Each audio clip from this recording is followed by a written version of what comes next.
Like, with a townhome, you get a lot more bang for your buck. What if I want to move into a high-rise? So your family was talking. Hey guys, and welcome to Little Black Book. You know what time it is. Talking to you guys about Married at First Sight, dealing with Brianna and Vincent. I'm wondering whether Vincent is just looking for someone to be loyal and supportive, and I think Bri can do that. But I also feel like as well, like she might not be down for the mushy stuff. You understand? Have a great life. That's how really I do as well.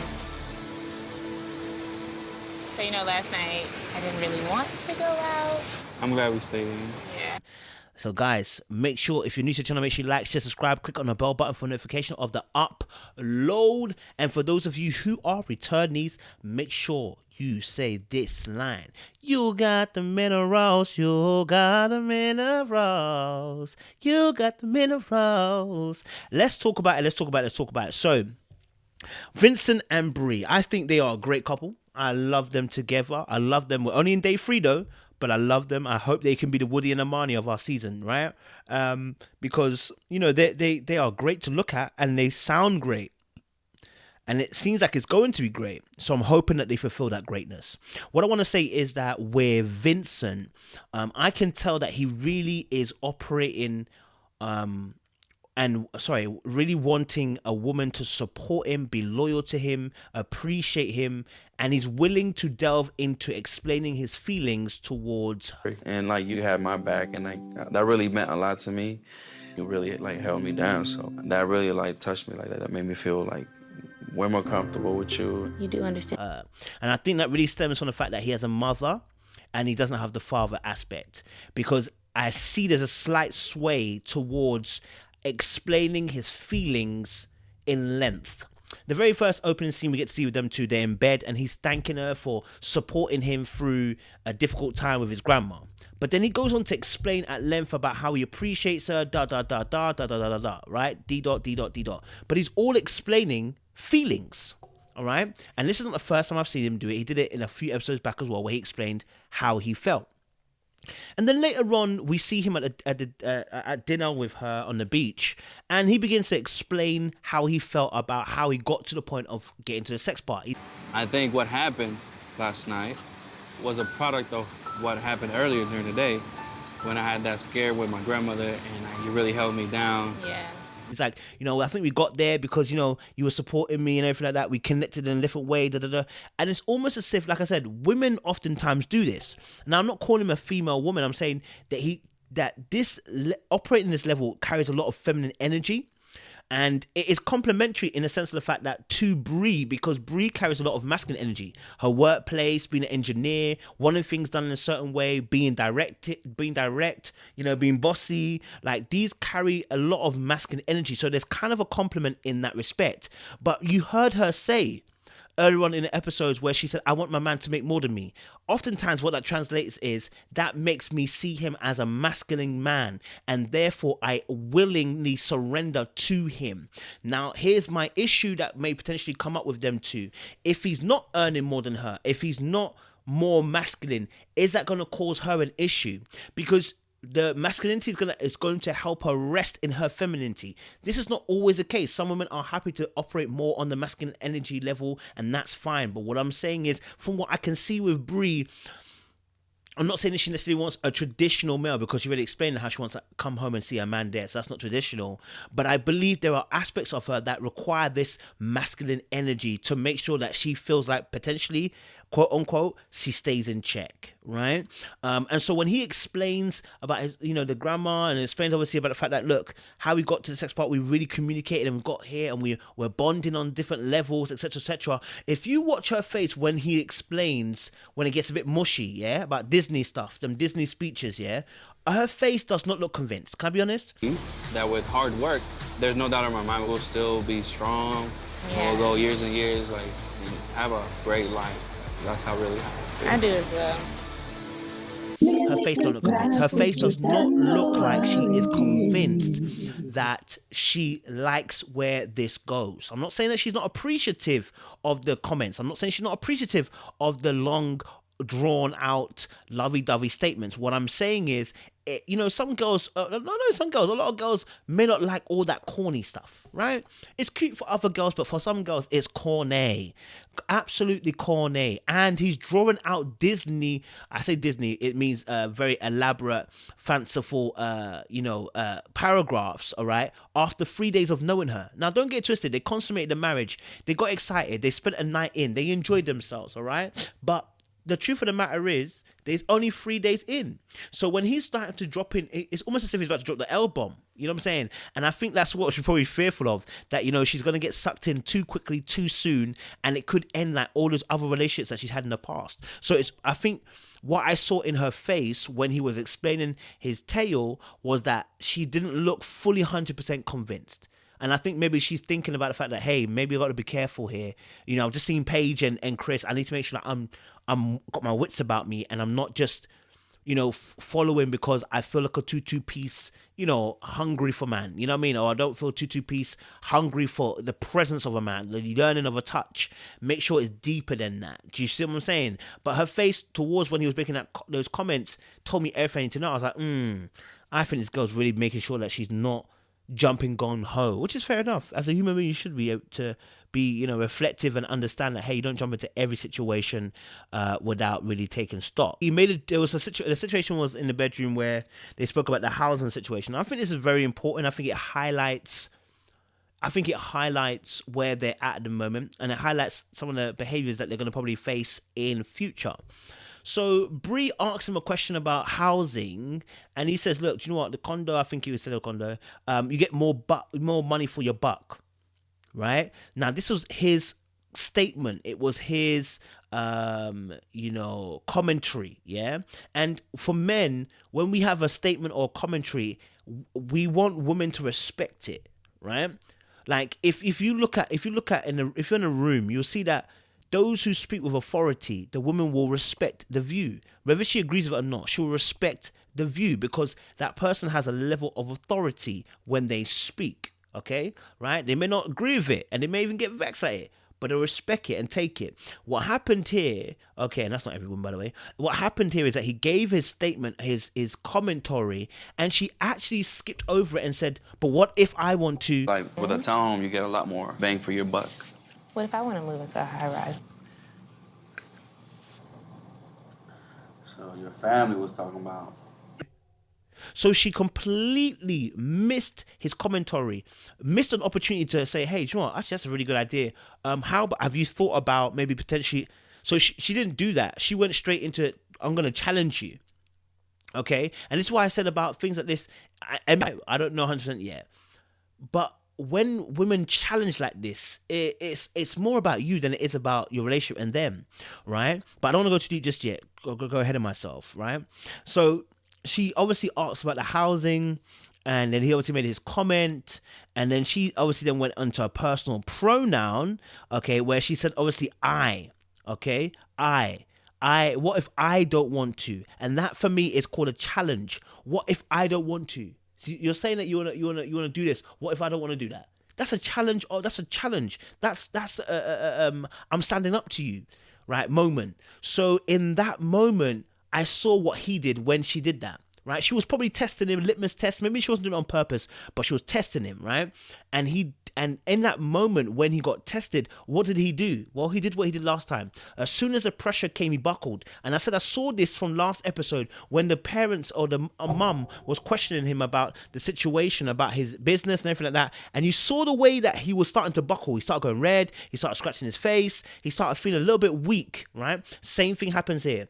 Instead of addressing her comment, which was that, what if I want to move in and deepen it and say, hey, actually, I don't like the tone of what you said or the way you said it, and let me speak to you, right? Instead of doing that, he went silent. What if I want to move into a high-rise?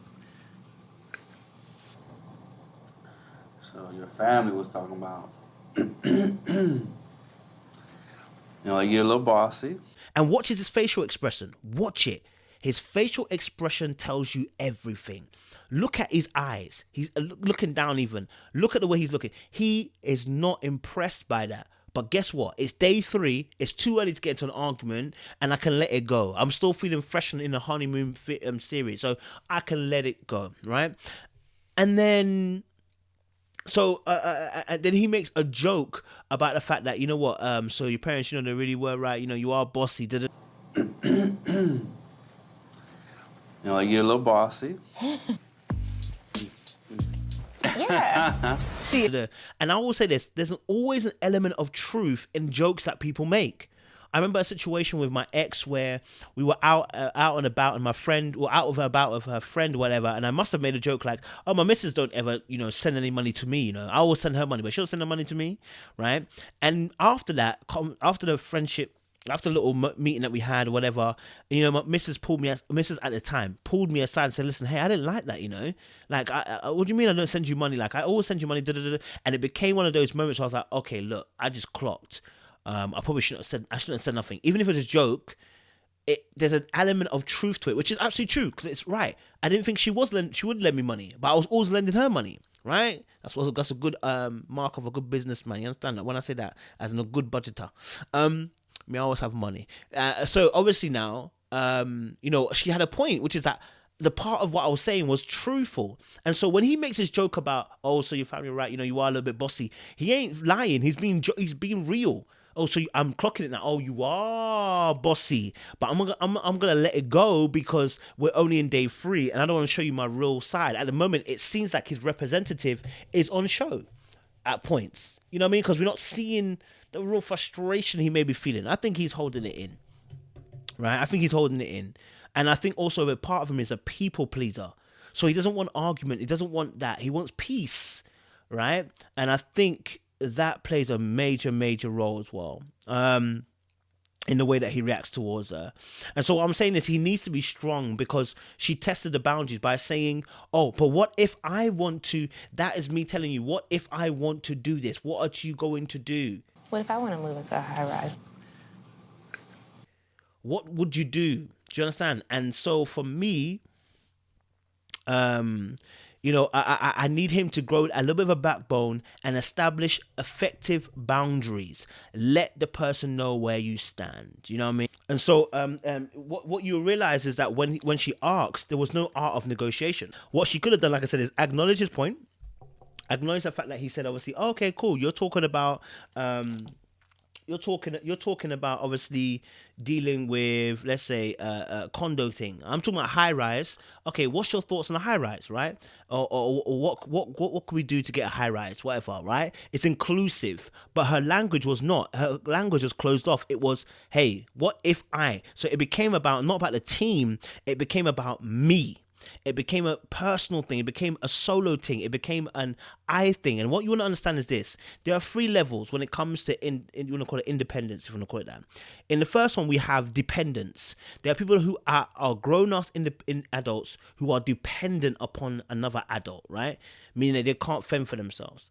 Then there is independent. Most of us are in this bracket where we get stuff done. It's our own thing. We get stuff done. We happy to go on our own. We're happy to do it on our own. We're happy to break boundaries on our own because we're used to that kind of lifestyle. So it becomes independent. But then what you want to reach as a couple, as a people moving forward, is interdependence, meaning to have interlinking ties, to affiliate, to strengthen up through teamwork, to work together to get where we are. Interdependence does not mean that I couldn't work alone. It means I choose to work with you. It means I could have done everything by myself, but I choose to need your help and to rely on your strength. So there's interdependence, which you really want to work with, right? In a relationship. And when you say I, that becomes independent. So what about I? It becomes independent rather than interdependence. You understand, right? And so, yeah, I think then said, obviously, so what? So you agree we're moving to a high-rise building? He said, yeah. And I think maybe he doesn't care about the actual house, whatever. But it's probably it's just the way that obviously she's directing comments and commands at him, So we're in agreement now. We're gonna get the thing. It's like, wait, he hasn't said anything yet. He hasn't really said anything. Do you understand? Like, we don't know what. Oh man, it's mad. It's mad. He said something which is really, I think for me, it was concerning. He was like, that, you are a little bit bossy, but the fact is, you treat me good, so I'm not gonna complain about it. Here's my issue: the moment she doesn't treat you good, is it gonna become an issue? Like, You know, you get away with it because like you treat me right. well, I won't complain about that. So I guess I'll continue to be bossy. She's treating you right. If she doesn't do that, what do we see from her? Because it was in the confinements and the boundaries of if she's treating you right, then you're cool with it. And this is why I said, again, I don't think he's been a people pleaser. I think he's been a people pleaser. When you get to the truest reality of you realize certain things don't work with you, all right? They don't resonate with you no more. The fact that obviously he has decided to say like this phrase, this lets me know where his mindset is also at as well. You know, as long as I get the right treatment, then she can talk to me the way she's talking to me. It's like, bro, no, but eventually this is going to run out. Eventually this buffering, this niceness, this kindness is going to run out. Real life happens. You know what I'm saying? Real life happens. So yeah, she shouldn't be getting away with anything just because and then look what she said after. Deep what she said after. When he said obviously, because you treat me well, you can get away with it basically. Well, look what she says after. Okay, since you said that, I'm gonna continue in it. I'm gonna continue being bossy then. With it because like you treat me right. Well, I won't complain about that. So I guess I'll continue to be bossy. Why? Because you just co-signed mad behavior, bro. You've co-signed mad behavior. You've co-signed mad behavior. So now she was waiting for you to let her know Wagwan, and you didn't. So can we do a high-rise condo first? We can. I wouldn't mind doing it. And after that, she then followed it up by saying, "So we're getting a high rise, right? Right?" And so again, I hope he doesn't really care about high rises or condos either. But the fact that she obviously said we're gonna get a high rise now. Who decided that? You didn't. Who decided that? You didn't, Vincent. You just agreed to her terms and conditions because that's the way she put it. So the high-rise situation, it worked in her favor, but actually it was her making the decision, not we. Very much independence, not interdependent. You understand? A relationship. I just wanted to point out that the use of personal pronoun is so important because it shows you where your heart is. You're still in the independence mode, not interdependent yet. And that's honestly okay because it is the early doors and it is the beginning of their relationship. So, I mean, I don't want to say too much. I think that's enough for me to say, enough for me to leave it at the door for you guys who are listening. I don't know. Let us know your thoughts down below in the comment section. Let us know what you think. And we appreciate you, man. Stay locked and stay loaded.